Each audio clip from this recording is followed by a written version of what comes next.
Hallelujah, praise the Lord. ஆண்டவராகிய இயேசு கிறிஸ்து நாமத்தினாலே உங்களை வாழ்த்துகிறேன். கர்த்தர் உங்களை ஆசீர்வதிப்பாராக. இன்றைய நாள் மெய்ப்பனின் சத்தம் யாத்திராகமத்தின் புஸ்தகம் 31 அதிகாரம் 18 வசனம்.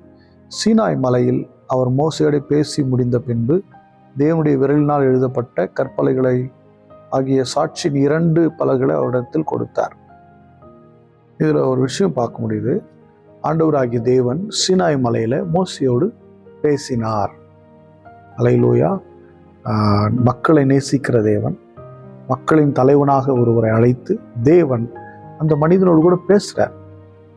வானத்தையும் பூமி உண்டாக்கின தேவன் ஒரு சாதாரண மனுஷனை கூப்பிட்டு பேசுகிறார். அதில் ஒரு ஸ்பெஷலாக ஒரு மனுஷனை கூப்பிட்டு பேசுகிறார். என்னென்ன செய்யணும், எப்படி செய்யணும் அப்படின்னு பேசுகிறார். எப்படி வாழணும் எல்லாத்தையும் பேசுகிறார். பிரமாணங்களை கொடுக்குறார். வேற என்ன பேசியிருப்பார், அதை தான் பேசியிருக்கார். அவ்வளோ பேசியிருக்கார், எல்லாத்தையும் பேசினார். ஏன்னா பர்சனல் பேசுறதுக்கு இல்லை, மக்கள் வாழ்வதற்குன வார்த்தைகளை பேசினார். பேசினவர் என்ன பண்ணார், விரலில் எழுதி கொடுத்தார். என்ன பண்ணார், எழுதினார். பேசினார், எழுதுகிறார். அல்லேலூயா. என் அன்பு தேவனுடைய பிள்ளையை எங்களோடு பேசுகிறார். அதை கொண்டு வந்து உங்கள் இருதயங்களில் எழுதுகிறார்.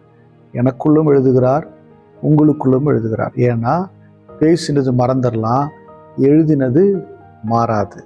சரி, எழுதிட்டாரு. அதை என்ன பண்ணுறாரு, கொடுத்தார். உங்கள் கையிலையும் என் கையிலையும் கொடுத்துருக்கிறார்.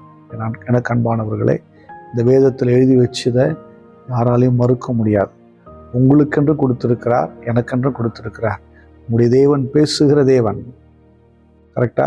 நம்முடைய தேவன் எழுத படிக்க தெரியாதவர்ல, எழுதுகிற தேவன். பேசினார், எழுதினார். அல்லேலூயா. எழுதி பத்திரமா வச்சுக்கல, கொடுத்தார் கைகளில். அப்பா, நான் பேசியிருக்கிறேன், இதில் எழுதி வச்சிருக்கிறேன். பேசுனதை நீ மறந்துடலாம், நான் எழுதியிருக்கிறேன். உன் இருதயத்தில் எழுதியிருக்கேன், இதில் எழுதியிருக்கிறேன்.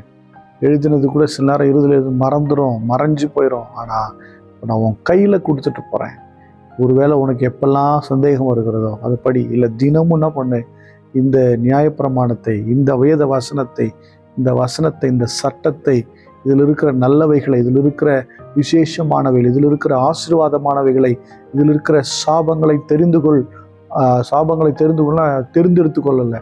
சாபங்கள் எது, ஆசீர்வாதங்கள் எது தெரிந்து கொள், இதில் மேன்மை எது என்று எல்லாவற்றையும் தெரிந்து கொள் என்று எழுதி கையில் கொடுத்துருக்கிற பாருங்க. இந்த வேதாகமம் எத்தனை பரிசுத்தவான்களால், பரிசுத்தாவினால் ஏவப்பட்டு கால சரித்திரங்கள்லாம் தொல்லை இல்லாமல் எல்லாம் கிளீனாக எழுதி நம்ம கையில் இன்னைக்கு கிடச்சிருக்குதே, எத்தனை பெரிய பாக்கியம். அல்லேலூயா. என் தேவன் பேசுகிறவர், என் தேவன் எழுதுகிறவர், என் தேவன் எழுதி எனக்கு கொடுத்தவர். நம்ம எல்லாரும் ஸ்தோத்திரம் பண்ணுவோம். ஸ்தோத்திரம் ஆண்டவரே.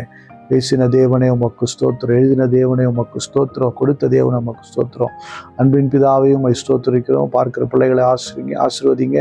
பேசின வார்த்தைகள் நாங்கள் கேட்டிருக்கிறோம், எழுதின வார்த்தைகள் நாங்கள் பார்த்திருக்கிறோம். கொடுத்த தேவனை ஆண்டவரே, வேதத்தை நாங்கள் பெற்றிருக்கிறோம். கர்த்தருடைய வேதத்தின்படி நடக்கிற உத்தமமாத்திரம் பாக்கியம் என்று சொல்லப்பட்டிருக்கிறதே, அதை முழு இருதயத்தோடு நாங்கள் விசுவாசிக்கிறோம்.